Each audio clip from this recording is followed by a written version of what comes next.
I'm going to talk about finite sample differentially private confidence intervals. So just a little bit about this work. This work was done when I was a postdoc with Salil at Harvard. And my background is actually in statistics. So thanks to Salil, Adam, and Cynthia, and Kobe, and many others, I started working on differential privacy and got into the TCS community. So this is my first time giving a talk at a TCS conference. So if I start using a lot of statistical jargon, please raise your hand and stop me, okay? So the chair and Victor did a very good job of introducing differential privacy, so that makes my job a little bit easier. I'm going to focus on the topic of differentially private statistical inference because I'm a statistician. So just a recollection of why we are interested in differential privacy. It has become one of the most popular models for privacy for statistical databases. So it's a very useful model in practice. And the goals for this work are threefold.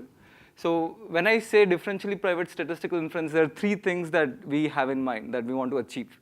The first thing is that we want to focus on estimating population quantities instead of empirical quantities. So I'll explain in a little bit more detail what I mean by these three things. The second goal that we have in mind is we want to focus on something called as conservative inference. And I'll again explain in detail what that is. And finally, we also want to perform a rigorous analysis of what is the cost of privacy for performing statistical inference. So these three goals have been looked at individually in previous works. So there have been studies, for example, doing one or two, or but there is no study that focuses on all three of them, and that was our goal basically. And so our results are basically very straightforward. We pursue all these three goals, but we focus on one of the most fundamental problems in statistics, which is the problem of estimating confidence intervals. I'll explain what this problem is. And we have nearly matching and upper and lower bounds for this problem. And the key idea is that even though this problem looks very simple, it's a building block for many advanced statistical inference problems.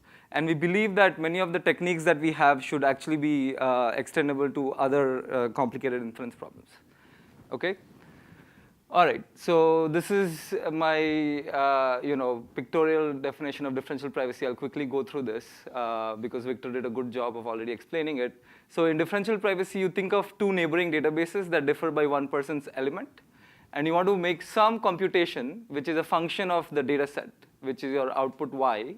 And differential privacy is a property of the mechanism, which says that if you have your input as x or input as x prime, the distributions induced by the mechanism should be close to each other.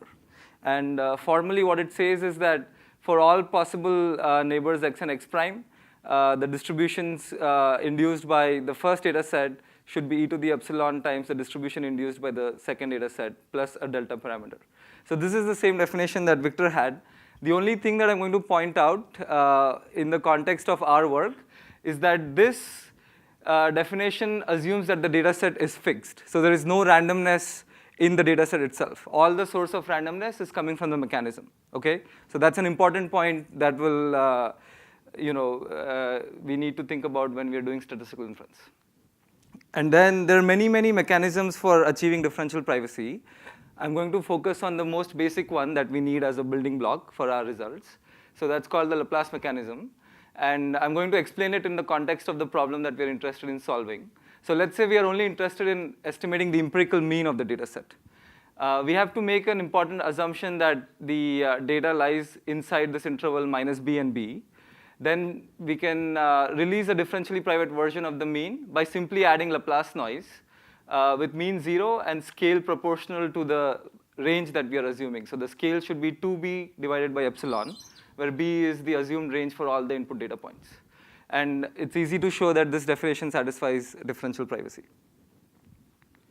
Okay, so I'll now go over the three goals that I mentioned earlier in the context of the problem that we are looking at. So the first goal that I talked about was estimating population quantities. I don't know what happened to the pointer. Okay, sorry. So I want to contrast between estimating sample mean and estimating population mean. A lot of the differential privacy literature just thinks about the data set as being fixed, and you have a randomized mechanism, and you get an output which could be your sample mean.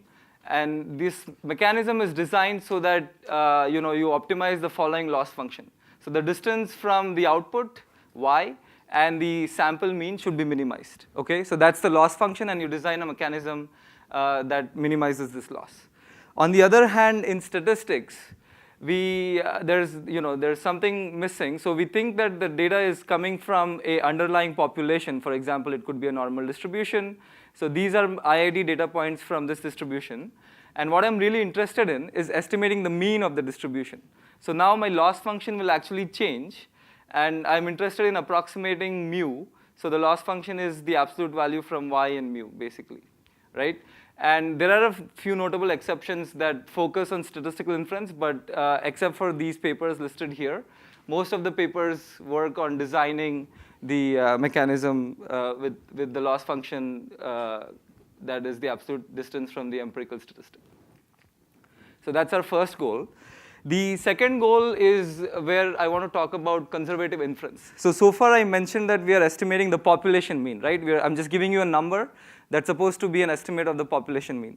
But instead of that, I also want to do something called as inference. So what I really want to do is I take my population, I have my data set, which is an IID sample from the population, and the output of the mechanism is now going to be an interval. And the property of this interval is that I want to ensure that with high probability, the true mean lies inside this interval. So for example, for all settings of input parameters, I want to ensure that the probability that mu is inside this interval is at least 0.95. Okay, and so the loss function here is slightly different. I basically want to minimize the expected length of this interval. So it's very easy to output an interval that contains the true mean, right? You output the entire real line. So of course, for obtaining a non-trivial interval, we want to make sure that we're minimizing the expected length. And the key point here is that to ensure this first property, which I'm calling as coverage, this is a standard term used in statistics, we also need to model the additional noise that is coming from the mechanism. So now there are two sources of randomness. One is from the data generating distribution, and then the second one is from the differential privacy mechanism. And this probability is over both these sources of randomness. Okay? Now the third goal that we want to do is we want to think about this as an overall design problem. So we just don't want to use any mechanism out there. We want to think of this as an optimization problem and try to study the fundamental trade-off between privacy and utility. So more specifically, we want the mechanism to be differentially private for the worst case input data set. But on the other hand, we want the length of the interval to be minimized over an average case of the input data set, where we assume that the data is coming from this distribution, and also the output y. And the distribution is such that we take the worst case over all possible input distributions. So the key here is that the differential privacy is satisfied for all possible inputs without making any assumption on the input, whereas the utility is satisfied by making some assumptions on where the data is being generated from. Okay? And as I said, the references here basically kind of study this problem, but we want to do all these three at the same time. And finally, we want to compare this with the best possible non-private interval that we get. Okay, so just a quick summary of the actual problem statement. As I said, we are going to use the case study of confidence intervals. So we are assuming that the data is coming from the normal distribution, and our goal is to design an interval estimator such that three things are satisfied. The first property that we want is coverage. The probability that the interval contains mean is at least 1 minus alpha. So alpha is a parameter that's an input to the algorithm. For example, if I set alpha equals 0.05, I'm asking that with probability at least 0.95, this statement should be true. The second requirement is that I want to minimize the length of this interval. So I want the expected length of this interval to be as small as possible. And then the third and the most basic requirement, of course, is that, because there's a talk on privacy, we want this interval to be differentially private. Okay? So before I go into our results, I just want to quickly explain how the results looks like without privacy. So this is a very basic problem, and the solution is very well known without privacy. So when sigma squared is known, the interval is nothing but you take the mean and you add or subtract certain constant times the standard deviation, which is sigma. So it's sigma divided by square root of n, And this quantity here is a quantile of a standard normal distribution. If you don't know what that is, it's okay, you don't have to worry about it. But what you can show is that the length of this interval is approximately sigma divided by root n. So this interval goes to 0 at a rate 1 over root n, okay? When you don't know sigma squared, you actually have to estimate it from the data. So you replace sigma by the sample variance s squared, and you replace the z distribution by a different distribution. The distribution itself is not that important. But the point again is that this is the optimal interval, and the length of the interval is sigma divided by root n again, times a bunch of constants. So the interval again is going to 0 at the rate of 1 over root n, okay? So this is all without privacy. These are the best possible intervals that you can get without privacy, and we want to do the same thing with differential privacy. So there is a natural two-step process to actually try and do this, and let's see what happens and what are the issues associated with that. So this was suggested in earlier works of differential privacy. The idea was you take the best non-private procedure and try to approximate it using differential privacy. So we'll do that. We'll do that for the known variance case. So we know the best possible algorithm for the known variance is you take the mean and then you add and subtract sigma divided by root n, right? So we'll apply this Laplace mechanism to release the mean. So here's how the algorithm looks like. We have your input x1 up to xn, and then we need a bound on the data, which is minus b to b, and this is how the algorithm looks like. So I'll go over it step by step. In the first step, you basically truncate all your data points to lie inside this interval, because you're assuming that the data is coming from a normal distribution. It's supported on the entire real line, so it's not necessary that it satisfies this assumption. So you get these truncated points. In the second step, you compute the mean of the truncated points, and now you can release the mean of the truncated points by using the Laplace mechanism that we saw earlier, because the mean lies between minus b and b. So you basically add Laplace noise with scale 2b divided by epsilon n. And this is your differentially private estimate of the empirical mean, okay? But remember, we need a confidence interval, right? So what we do is we take the mean and construct an interval out of it. So without going too much into detail, what is happening is that this interval has two sources of randomness in it. The first one is coming from the normal distribution, and the second one is coming from the noise due to Laplace mechanism, okay?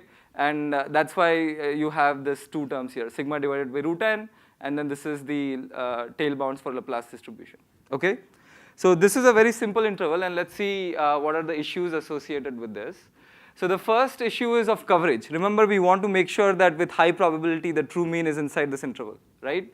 So the coverage property holds only if all the data points are inside this interval. That is, no truncation happens. So choosing b is very crucial. If you use a very small b, what will happen is that you will end up truncating some points, and there will be bias in estimating the mean.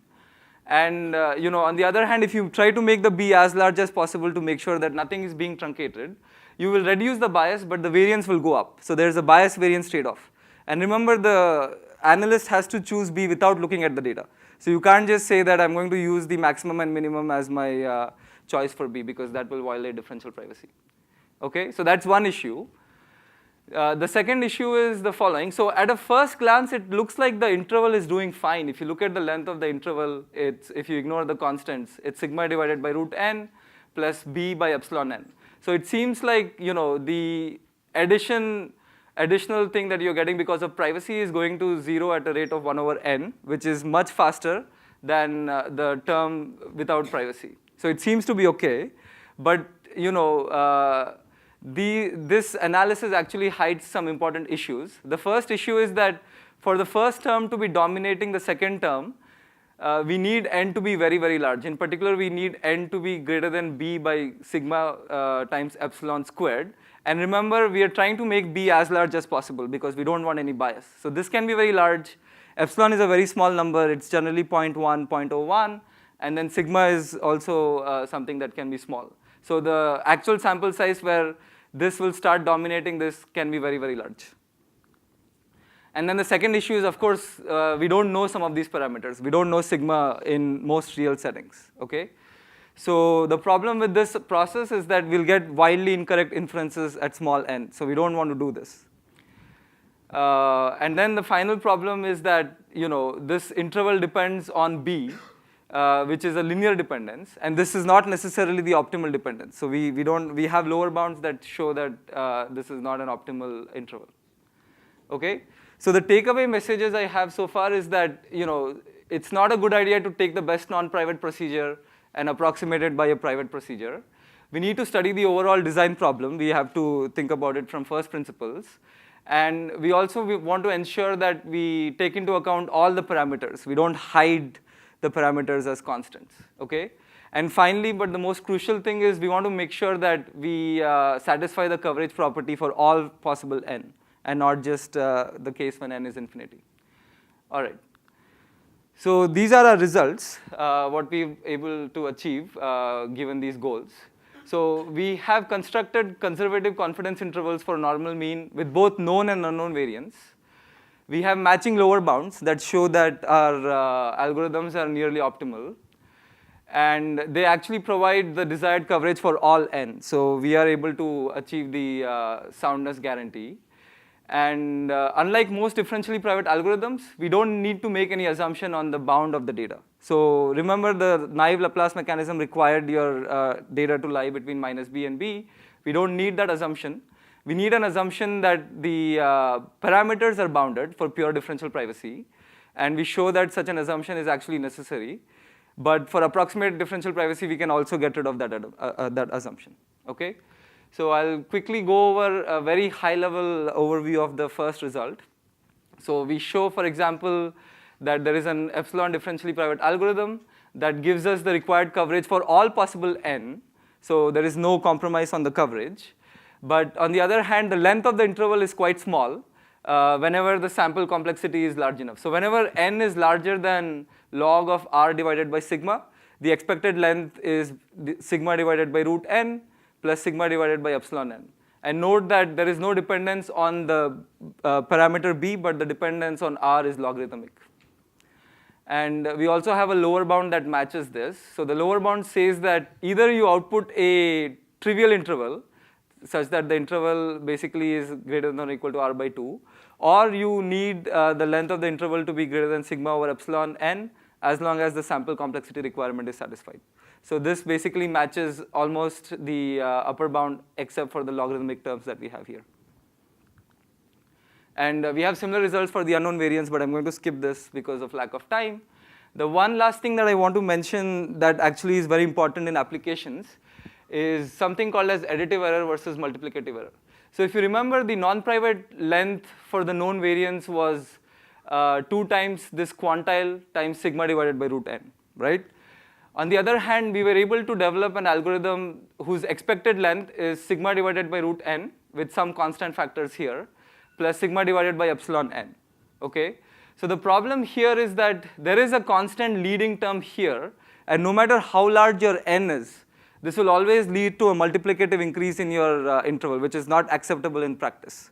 So to solve this problem, we were actually able to come up with a different differentially private algorithm that has an additive error. So the point here is that the first term is exactly the term that you would get without privacy, and the second term is the additional increase in the length because of privacy that is going to 0 at a rate 1 over n.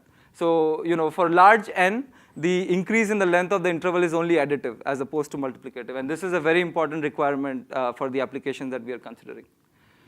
So that's it. I think I'm out of time, so I'm going to basically skip the future directions and ask some questions. Thank you.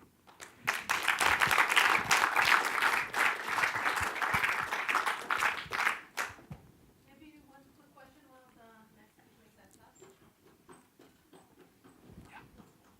So in your example, you talked about pure privacy and adding Laplace noise.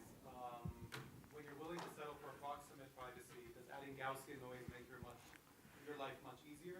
So the advantage of using approximate differential privacy is our ability to get rid of the dependence on the range of mean and range of sigma. So we still end up adding Laplace noise. I don't think there's going to be a huge difference in Laplace versus Gaussian. But the advantage of using the approximate differential privacy is that we don't have to rely on any dependence, any assumptions on the boundedness of the mu. We can, I didn't go through the actual techniques, but internally we use a histogram And so for approximate differential privacy, the histogram can have infinite bins. Whereas for pure differential privacy, you need a finite number of bins. Thank you.